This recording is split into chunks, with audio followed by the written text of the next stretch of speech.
கர்த்தர் இயேசு கிறிஸ்துவின் நாமத்தினாலே மகிமை டிவி அன்பான தெய்வ பிள்ளைகளுக்கு என் அன்பின் வாழ்த்துதலை நான் தெரிவித்துக் கொள்கிறேன். ஒருவேளை இந்த நாளில் நம் வருடத்தின் கடைசி நாட்களுக்குள்ள வந்திருக்கிறோம். தெய்வ சமூகத்தில் கர்த்தரை மட்டுமாய் நம்மை வழி நடத்தி வந்திருக்கிறார். ஆண்டு முழுவதும் கர்த்தர் நம்மை பாதுகாத்து குடும்பமாய் நம்மை கர்த்தர் அரவணைத்து அழைத்து வந்திருக்கிறார். அவருடைய சமூகத்தில் இந்த நாளில் நன்றி நிறைந்த இருதயத்தோடு நாம் அவருக்கு நன்றி செலுத்தும்படியாய் நாம் கடமைப்பட்டு இருக்கிறோம்.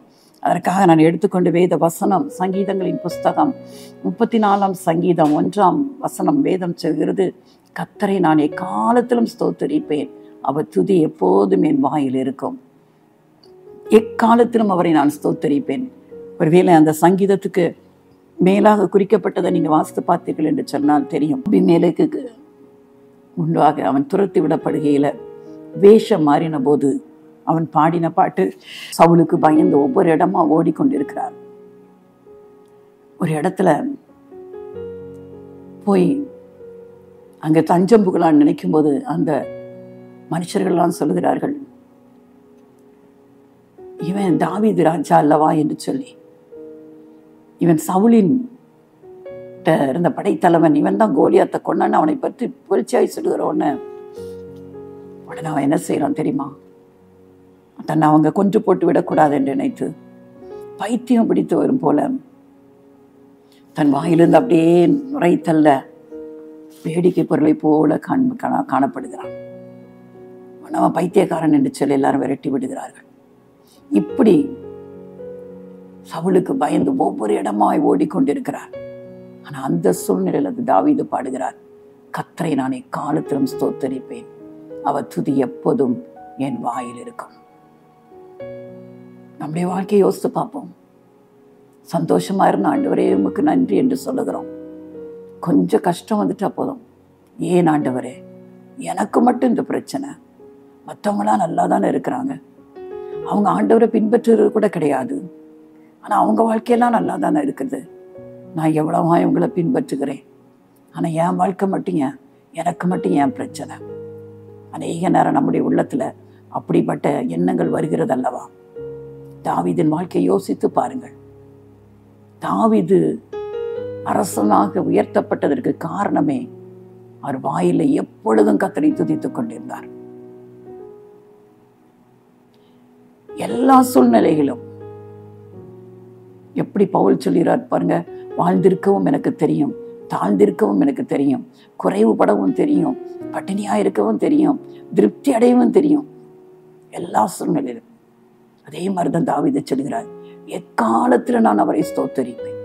சூழ்நிலை எப்படியும் இருக்கலாம், எல்லாமே எனக்கு விரோதமாய் இருக்கலாம், என்னை சுற்றி சத்துருக்கள் வந்து கொண்டே இருக்கலாம். தாவீது அரசாண்ட நாட்களில் எத்தனை முறை ஒருத்தரா அப்சலோமுக்கு பயந்து வெளியே ஓடுகிறார், எத்தனை முறை சத்துருக்கள். ஆனா எல்லா சூழ்நிலையிலும் அவர் செய்த ஒரே ஒரு காரியம், கர்த்தரை நான் எக்காலத்திலும் ஸ்தோத்தரிப்பேன். ஆடுகளை மேய்த்து கொண்டிருந்த தாவீது ஆடுகளை மேய்த்து கொண்டிருக்கும் போதும் எப்பொழுதும் கர்த்தரை துதித்து கொண்டே இருப்பார். அதான் வேதம் சொல்கிறது, கரவல் ஆடுகளின் பின்னாக திரிந்த அவனை எடுத்து கர்த்தர் இஸ்ரவேலுக்கு, தமது ஜனமாகிய இஸ்ரவேலுக்கு அவனை மேய்ப்பனாக ஏற்படுத்தினார், ராஜாவாக ஏற்படுத்தினார். ஏன்னா எப்பொழுதும் அவரை துதித்து கொண்டே இருப்பான். தாவீது என்று சொன்னாலே துதி தான். இன்னைக்கும் ஒரு ஆண்டு முடிக்க போகிறோம் அல்லவா? நம்முடைய வாழ்க்கையில இந்த கடைசி மாதங்களில் அதிகமாய் ஆண்டவருக்கு நாம் நன்றி செலுத்த வேண்டும். நேரம் கிடைக்கும் போதெல்லாம் தனிப்பட்ட வேலையிலும் குடும்பங்களிலும் சேர்ந்து ஆண்டவர் நடத்தி வந்த பாதைகள், எத்தனையோ ஆபத்துகளை நாம் கடந்து வந்திருக்கலாம், எத்தனையோ பிரச்சனைகளை நாம் கடந்து வந்திருக்கலாம், எத்தனையோ காரியங்கள் நம்மளை அமிழ்த்து போடுகிறது மாதிரி இருந்திருக்கலாம். ஆனால் எல்லாவற்றிலும் கர்த்தர் நம்மோடு கூட இருந்து இந்த வருடத்தின் கடைசி வரைக்கும் கர்த்தர் நம்மை தூக்கி வந்தாரே. தகப்பன் தன் பிள்ளையை சுமப்பது போல அவர் நம்மை சுமந்து கொண்டு வந்தார். கழுகு தன் குஞ்சுகளை எப்படி சட்டைகளில் மேல் வைத்து பறந்து போகிறதோ அப்படியாய் அவருடைய கரம் நம்மை தூக்கி சுமந்தது அல்லவா? ஒரு தாய் தன் பிள்ளையை எப்படி தேற்றுவாளோ அதே மாதிரி கர்த்தர் நம்மை, நான் கவலைப்பட்ட நேரத்துல, விசாரப்பட்ட நேரத்துல, கண்ணீரின் பள்ளத்தாக்குல அவர் நம்மை தேற்றி ஆற்றி வழிநடத்தி வந்தார் அல்லவா? அதற்காக நன்றி செலுத்த வேண்டாமா? எத்தனையோ நெருக்கடியான சூழ்நிலை, அடுத்த நாள் என்ன செய்வோம் என்று திகைத்த நல்ல நேரங்கள், பொருளாதாரத்துல பயங்கர நெருக்கடிகள். ஆனா எலியாவை காக்கையை கொண்டு போஷித்த தேவன் ஏதோ ஒரு விதத்துல நாம் சிக்கிக்கொள்ளாதபடி நம்மை போஷித்தார் அல்லவா? எவ்வளவாய் நன்றி செலுத்த வேண்டும். ஒவ்வொரு நாளும் நாம் உயிரோடு இருக்கிறோமே, நம்முடைய சுவாசம் நம்முடைய நாசில இருப்பதற்காக நாம் அவருக்கு நன்றி செலுத்த வேண்டாமா? தாவீதை போல கர்த்தரை நான் எக்காலத்திலும் ஸ்தோத்திரிப்பேன், அவர் துதி எப்போதும் என் வாயில் இருக்கும் என்று சொல்லி ஆண்டவருக்கு நன்றி சொல்ல கண்டோம். அது இந்த கடைசி ஆண்டு இறுதி நாட்களில அதிகமாய் கர்த்தருக்கு நாம் நன்றி செலுத்தும்படியாய் நம்முடைய இருதயங்களை அவருக்கு நேராக நம்ம திருப்பிக் கொள்வோம். ரெண்டாவது நம்ம பார்க்கிறோம், பவுல் எபேசியருக்கு எழுத நிருபத்துல 5ஆம் அதிகாரம் 4ஆம் வசனத்தில் அவர் சொல்லுகிறார், பரிசுத்தவான்களுக்கு ஏற்றபடி வம்பும் புத்தியீனமான பேச்சும் பரிகாசமும் தகாதவைகள், ஸ்தோத்திரம் செய்தலே தகும் என்று சொல்லி. நம்முடைய வாழ்க்கையில வம்பான காரியங்களை பேசக்கூடாது, பரியாசமான மற்றவங்களை பரியாசிக்கிற காரியங்களை பேசக்கூடாது, புத்தியீனமாக நம்ம பேசக்கூடாது என்று வேதம் சொல்கிறது. சங்கீதம் 1 பார்க்கிறோம், பரியாசக்காரர் உட்காரும் இடத்தில் உட்காராமல் கர்த்தருடைய வேதத்தில் பிரியமாய் இருந்து இரவும் பகலும் உடைய வேதத்தை தியானிக்கிற மனுஷன் பாக்கியவான். கர்த்தர் நம்மை உலகத்திற்கு உப்பாய் வெளிச்சமாய் அழைத்திருக்கிறார். நம்முடைய அழைப்பை நாம் மறந்து போகிறோம். நாம் ஏன் கிறிஸ்தவர்களாய் இருக்கிறோம்? கர்த்தர் ஒரு காரியத்தோடு இந்த உலகத்தில் முழுவதும் இருளில கிடக்கிறது, பாவ இருளில கிடக்கிறது, சாபத்தின் கட்டுகளில கிடக்கிறது. அதற்கு கர்த்தருடைய பிள்ளைகளாக நாம் ஒரு வெளிச்சமாய் உப்பாய் பிரகாசிக்கணும். உப்பு எல்லா வித எந்த பதார்த்தங்களை நம்ம வைத்தாலும் உப்பு இல்லாட்டினா உப்பில்லா பண்டம் குப்பையிலேன்னு சொல்வார்கள் அல்லவா? உப்பு சுவை கொடுக்கிறது. இந்த உலகத்துல கஷ்டத்துல கண்ணீரில வாழ்கிற மக்களுக்கு சுவை கொடுக்கிறவர்களாய், இருளிலே வாழ்ந்து பாவத்திலே வாழ்ந்து வழி தெரியாமல் தடுமாறி இருக்கிற மக்களுக்கு வெளிச்சம் கொடுக்கிறவர்களாய் கர்த்தர் நம்மை மாற்றி இருக்கிறார். அப்படிப்பட்ட பிள்ளைகளாகிய நம்முடைய வாழ்க்கையில வம்பு பேச்சு இருக்கவே கூடாது. மற்றவர்களை குறித்து பேசுகிற பேச்சுகள், வம்பான காரியங்களில் ஈடுபடவே கூடாது. புத்தியீனமாய் ஞானமாய் நடக்க அழைக்கப்பட்டிருக்கிறோம், புத்தியீனமாய் செய்யவே கூடாது. சவுலை குறித்து சாமுவேல் சொன்னார், இந்த காரியத்துல நீர் புத்தியீனமாய் செய்தீர் என்று சொல்லி. ஆண்டவர் அமலேக்கியரை முழுவதுமாய் அழித்து போட சொல்கிறார். ஆனா சவுல் என்ன செய்கிறார்? முதல் தரமான ஆடு மாடெல்லாம் எடுத்து வச்சுக்கிட்டு மற்றதெல்லாம் அழித்து போடுகிறார். அமெரிக்கின் ராஜாவை ஆகாயும் கொன்று போடல. இன்னொரு இடத்துல சவுல் வருவதற்கு தாமதமான பிறகு தானே தேவ சமூகத்துல கேட்கிறதுக்கு அவசரப்படுகிறார். சாமுவேல் கடந்து வருகிறார். நீங்க சொன்னபடிலாம் ஆண்டவர் சொன்னபடிலாம் செய்து முடிச்சுட்டேங்கிறாரு. ஆனா சாமுவேல் கேட்கிறார், நான் கேட்கிற இந்த சத்தம் என்ன? அதுக்கு அவர் சொல்கிறாரு, இந்த முதல் தரமான ஆடு மாடெல்லாம் கர்த்தருக்கு பலியிட வைத்தேன்னு சொல்கிறார். ஆண்டவர் சொன்னது ஒன்றே மீதியாம வைக்காமல் முழுவதையும் அழித்து போடுன்னு சொன்னாரு. ஆனா அவரோ முழுமையாய் கீழ்ப்படியாமல் அரைகிற மனதோடு பாதி கீழ்ப்படுதல். அதுக்கு ஒரு காரணம் சொல்கிறார், முதல் தரமானவைகளை என் ஆண்டவருக்கு பலியிடுறதுக்காண்டி வைத்திருக்கிறேன் என்று சொல்லி. சாமுவேல் சில புத்தியீனமாய் செய்தீர். ஒரு ராஜ்யபாரம் உன் கையிலிருந்து பிடுங்கப்பட்டு கர்த்தருக்கு பிரியமான இன்னொருவர் கையில கொடுக்கப்படும் என்று சொல்லி சவுலிடத்திலிருந்த ராஜ்யபாரம் பிடுங்கப்பட்டு அது தாவீதின் கையில கொடுக்கப்பட்டதை நம்ம அறிந்திருக்கிறோம் அல்லவா? புத்தீனமான பேச்சுகள், புத்தீனமான நடவடிக்கைகள் நம்முடைய வாழ்க்கையில் இருக்கவே கூடாது. அடுத்து சொல்லப்படும் பரியாசம், தகாதவைகள். பரியாசக்காரர் உட்காரும் இடத்துல உட்காரக்கூடாது. வேதம் சொல்லுகிறது. அதற்கு பதிலாக கர்த்தருடைய வேதத்துல இரவும் பகலும் பிரியமாய் இருந்து அதை தியானிக்கிற மனுஷன் பாக்கியவான். எந்த இடத்துல ஒரு 4-5 பேர் கூடிட்டாலே இது எங்க பார்த்தாலும் பரிகாசமும் கேலியும் பார்க்கிறோம் அல்லவா? சில வேளை அந்த கூட்டத்துல நம்ம உட்கார்ந்து விட்டோம் என்று சொன்னால் நம்மை அறியாமல் அந்த பரியாசத்துல நம்முடைய அந்த சிரிப்பும் நமக்குள்ள வந்து விடுகிறது அல்லவா? கவனமாய் இருக்க வேண்டும். பரிகாசிக்கிறவர்கள் தங்களை தாங்களே பரிகசிக்க மாட்டார்கள், மற்றவங்களெல்லாம் பேசி பரியாசம் பண்ணி கொண்டே இருப்பார்கள். ஆண்டவர் தான் சொன்னார், பரியாசக்காரர் கூட்டத்தில் உட்காரக்கூடாது. எபேசியர்ல பவுல் அதை தான் எழுதுகிறார். வம்பும் புத்தீனமான பேச்சும் பரிகாசமும் தகாதவைகள் ஸ்தோத்திரம் செய்தலே தகும். இதற்கு பதிலாக நம்ம என்ன செய்யணும்? நன்றி செலுத்திக் கொள்ளணும். ஆண்டவருக்கு நன்றி செலுத்தணும். நமக்கு வீட்டில் சும்மா இருக்கும் போதெல்லாம் எத்தனை மணி நேரங்கள் நம்ம நேரம் என்ன செய்யணும் தெரியாம சும்மா உட்காந்துட்டு இருக்கோம். Idle we are sitting. அப்பெல்லாம் ஆண்டவருக்கு நன்றி செலுத்தணும். உள் மனதில் சொல்லிக்கொண்டே இருக்கணும், இதுவரைக்கும் நடத்தி வந்த ஆண்டவரே உங்க நன்றி நன்றி என்று. ஆண்டவர் எடுத்த ஒருத்தர 10 குஷ்டரோகிகள் வந்தார்கள். ஆண்டவர் சொன்னாரு, நீங்க போய் ஆசாரியன் இடத்துல காண்பீங்கன்னு சொல்லிட்டாரு. ஒரே வார்த்தை தான். 10 பேரும் ஆசாரியன் இடத்துக்கு காண்பிக்கிறாங்க, திரும்புறாங்க. போற வழியில எல்லாருக்கும் சுகம் கிடைச்சிருது, குஷ்டரோகம் மாறி போகிறது. ஆனா ஒரே ஒரு குஷ்டரோகி மட்டும் திரும்ப வருகிறான், ஆண்டவருடைய பாதத்துல விழுந்துறான், விழுந்தவருக்கு நன்றி செலுத்துகிறான். ஆண்டவர் கேட்கிறாரு, சுகமானவர்கள் 10 பேர் அல்லவா? ஆனா அந்த அந்நியன் சமாரியன் இவன் ஒருத்தன் தான் நன்றி செலுத்த வந்தான், மற்ற 9 பேர் எங்கே?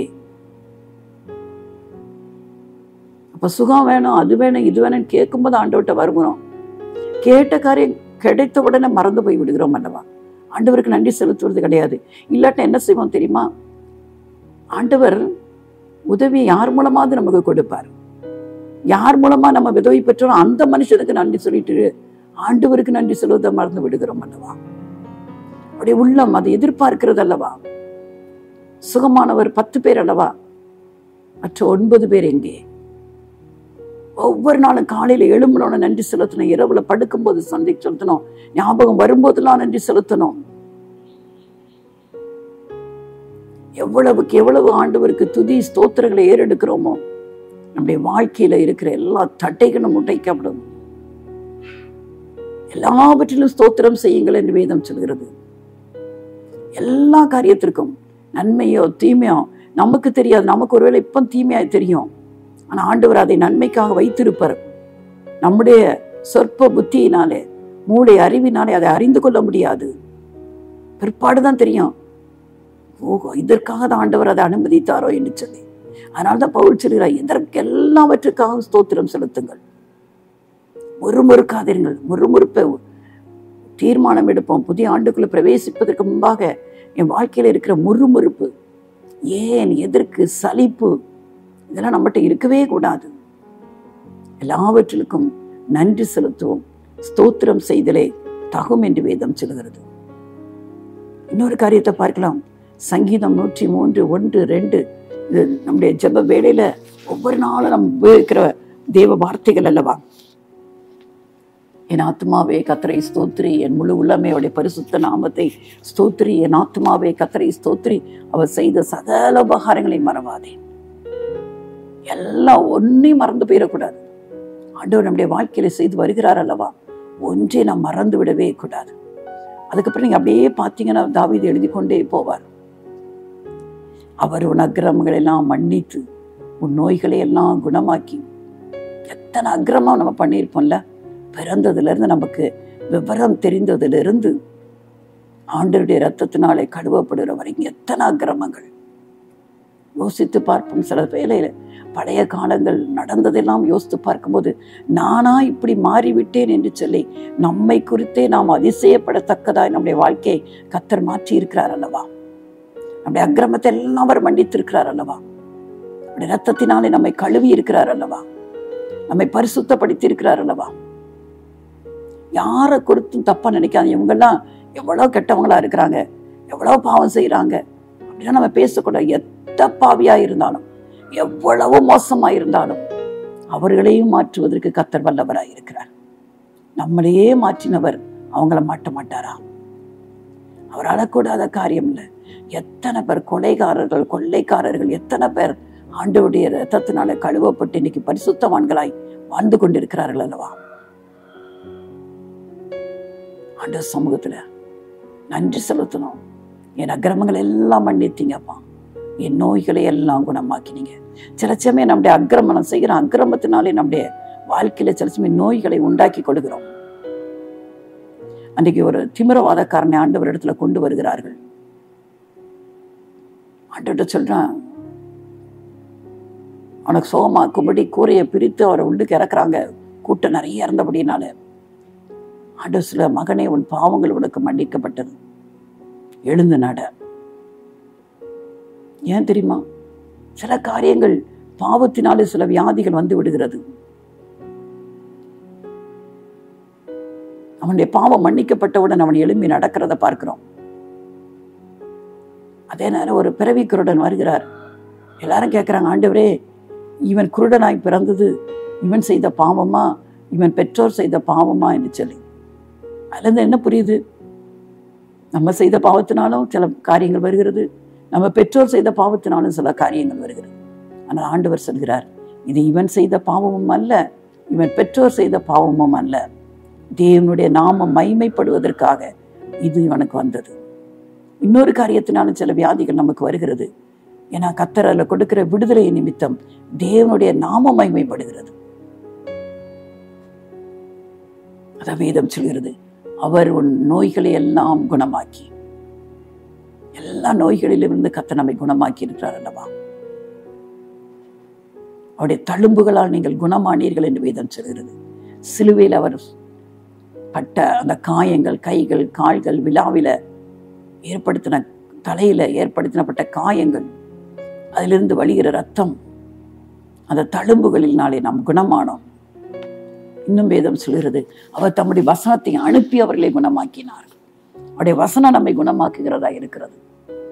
இதற்காக நமக்கு நன்றி செலுத்த வேண்டும் அல்லவா? என் நோய்களை எல்லாம் குணமாக்கினீரப்பா.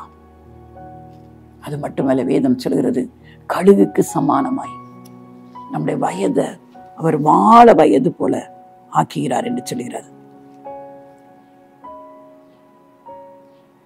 கழுகு வேதத்துல பார்க்கிறோம். கழுகை குறித்து நிறைய காரியங்கள் வேதத்துல சொல்லப்பட்டிருக்கும்.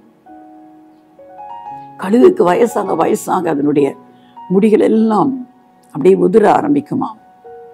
அது எல்லாம் இழந்து ஒரு மொட்டையை போல காணப்படுமா. அது என்ன செய்யுமா, அப்படியே போய் ஒரு இடத்துல உட்காந்துட்டு இருக்குமா.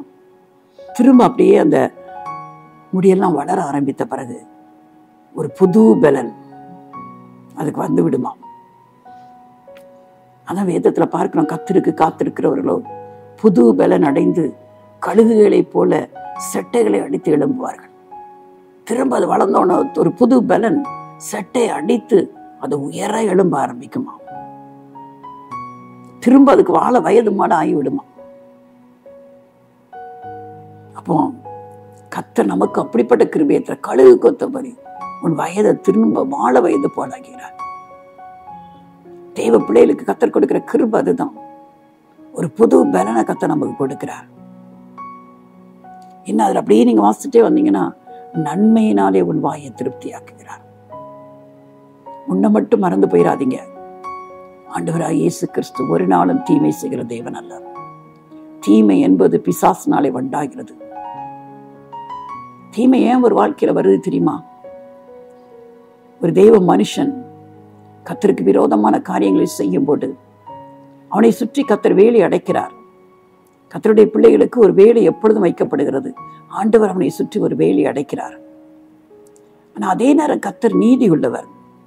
அவருடைய நீதியிலிருந்து அவர் தவறவே மாட்டார். பட்சபாதம் இல்லவர். ஆனா ஏதோ ஒரு காரியத்தினாலே அவன் செய்கிற பாவத்து நிமித்தம் அந்த வேலியில ஒரு ஓட்ட விழ ஆரம்பிக்கிறது. பிசாசு போய் சொல்றான் ஆண்டவர்கிட்ட,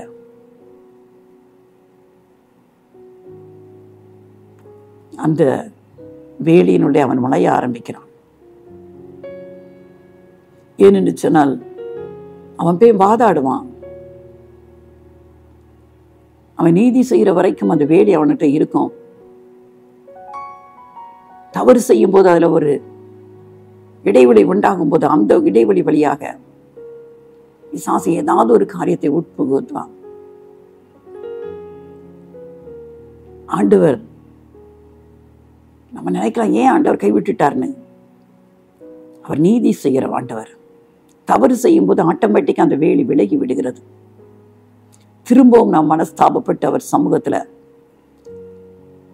மன்னிப்பை கேட்கும்போது திரும்ப அந்த வேலி நமக்கு உண்டாகிறது. அதனால தீமை என்பது அவரிடத்திலிருந்து வர்றது. நம்ம செய்யறதுனால நம்ம பிசாசுக்கு இடம் கொடுத்து விடுகிறோம். அது நிமித்தம் அவன் நமக்கு தீமையை கொண்டு வந்து விடுகிறான். ஆண்டவர் ஒரு நாளும் தீமை செய்கிற தேவன் அல்ல, அவர் நன்மை செய்கிறவர். வேதம் சொல்கிறது, தேவன் அவரை பரிசுத்த ஆவியினாலும் வல்லமையினாலும் நிரப்பி இருந்தார். அவர் ஒவ்வொரு நாளும் என்ன செய்தானா, வியாதியஸ்களை சுத்தமாக்கினார். பிசாசின் வல்லமையில் அகப்பட்டவர்களை விடுதலையாக்கி நன்மை செய்கிறவராகவே சுற்றி நடந்தார் என்று அப்போஸ்தலர்ல இயேசு கிறிஸ்துவை குறித்து சொல்லப்பட்டிருக்கிறது. அவர் நன்மை செய்கிற ஆண்டவர், தீமை செய்கிற தேவன் அல்ல. ஆண்டவருடைய பிள்ளைகளுக்கு நமக்கு அவர் நன்மை செய்கிறவர். அவர் வாயை நன்மையினாலே திருப்தியாக்குகிற தேவன். இரக்கங்களினாலும் கிருபையினாலும் நம்மை முடிசூட்டி இருக்கிறார். மேற்குக்கும் கிழக்குக்கும் எவ்வளவு தூரமோ அவ்வளவு தூரமாய் நம்முடைய பாவங்களை நம்மை விட்டு விலக்கினார். இந்த உலகத்துல ஒரு பெரிய சந்தோஷம் எப்போ வரும் தெரியுமா? பாவத்திலிருந்து விடுதலை பெறும்போது. கிழக்குக்கும் மேற்குக்கும் அளக்கவே முடியாது, அவ்வளவு தூரமாய். வேதம் சொல்லுகிறது, நம்முடைய பாவம் மன்னிக்கப்பட்டு அவர் நினைப்பதே இல்லை, அதை கடலின் ஆழத்துல போட்டு விடுகிறார் என்று சொல்லப்பட்டிருக்கிறது. அதை அவர் தமது முதுகுக்கு பின்னாக எரிந்து போடுகிறார். நம்மளே நினைப்பூட்டி ஆண்டவரே அந்த பாவம் செஞ்சு அப்படியே எனக்கு நாம இல்லைன்னு சொல்லிடுவாரு. ஒரு விசை அவருடைய ரத்தத்தினாலே நம்ம கழுவப்பட்டு விட்டோம் என்று சொன்னார். ஒருவேளை நம்ம கழுவப்பட்ட பிறகு திரும்பவும் நம்ம அறியாமலே நம்ம பாவம் செய்து விட்டு திரும்பவும் ஒரு சமூகத்துல மனஸ்தாபப்பட்டு, உண்மையாகவே மனஸ்தாபப்பட்டு பாவத்துல நம்ம விடுதலை பெற்ற பிறகு அதை அவர் நினைப்பதே கிடையாது. மேற்குக்கும் கிழக்குக்கும் எவ்வளவு தூரமா, அவ்வளவு தூரத்துல நம்முடைய பாவங்களை நம்ம விட்டு விலக்கி போடுகிற ஆண்டவர். எல்லாம் நமக்கு நினைத்து அவருக்கு நன்றி செலுத்த வேண்டும் அல்லவா? எவ்வளவாய் நன்றி செலுத்த அழைக்கப்பட்டிருக்கிறோம். அவர் நமக்கு காண்பிக்கிற கிருபைகளுக்காக, இரக்கங்களுக்காக. நாம் நிர்மூலமாகாமல் உயிரோடு இருக்கிறோம் அல்லவா? இந்த வருடத்தின் கடைசி நாட்களை காணும்படியாய் கர்த்தர் நமக்கு ஜீவனை கொடுத்திருக்கிறார் அல்லவா? எத்தனை பேரு இந்த ஆண்டை தொடங்கினாங்க, ஆனா முடிக்க அவங்க இல்லை அல்லவா? கர்த்தர் நமக்கு கிருபையாய் ஒரே ஒரு காரணத்துக்காக ஆயுசு நாட்களை கொடுக்கிறார். இந்த ஒரு வருஷம் இது இருக்கட்டும், கனி கொடுத்தால் சரி, கொடாவிட்டால் வெட்டி போடுவேன் என்று அன்றைக்கு ஒரு திராட்சை தோட்டக்காரன் பரிந்து பேசுவது போல ஒரு ஊமையை சொன்னாரே. நாம் மாறிவிட மாட்டோமா? நம்முடைய வாழ்க்கையை அவருக்கு ஒப்பு கொடுத்து விட மாட்டோமா என்று சொல்லி அவர் நமக்காக காத்து கொண்டிருக்கிற ஆண்டவராயிருக்கிறார். எல்லாவற்றையும் நினைத்து நாம் அவருக்கு நன்றி செலுத்தணும். அதிகமாய் அதிகமாய். ஒருவேளை கிறிஸ்துமஸ் பண்டிகையை நாம் ஆசரிக்கிறோம், அதற்கு பிறகு நமக்கு ஒரு வாரம் இருக்கிறது. அதுக்கப்புறம் தான் நம்ம புதிய ஆண்டுக்குள்ள பிரவேசிக்கிறோம். அந்த கடைசி ஒரு வாரங்களும் நமக்கு தேங்க்ஸ் கிவிங் வீக்காவே மாறிவிட வேண்டும். பிள்ளைகளை உற்சாகப்படுத்த வேண்டும். குடும்பமாய் உட்கார்ந்து கர்த்தருக்கு நன்றி செலுத்த பழக வேண்டும். எவ்வளவுக்கு எவ்வளவு நாம் நன்றி செலுத்துறோமோ அவ்வளவுக்கு அவ்வளவாய் கர்த்தர் நம்மோடு கூட இருப்பதை நாம் உணர்ந்து கொள்ள முடியும். தாவீதை பாருங்க, எக்காலத்திலும் அவரை ஸ்தோத்தரிப்பேன், எப்பொழுதும் அவர் துதி என் வாயில் இருக்கும்.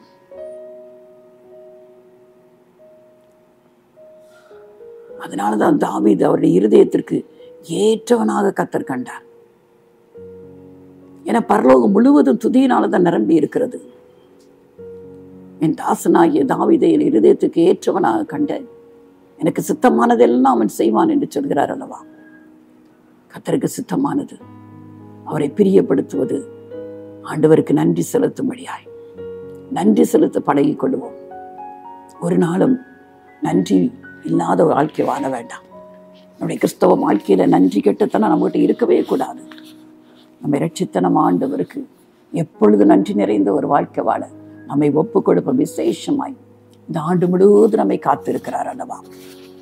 ஒவ்வொரு தனிப்பட்ட வாழ்க்கையை யோசித்து பார்த்து நன்றி சொல்லுங்க. ஒவ்வொருவருக்கும் கர்த்தர் ஒவ்வொரு விதமாய் கர்த்தர் நடத்தி இருப்பார்.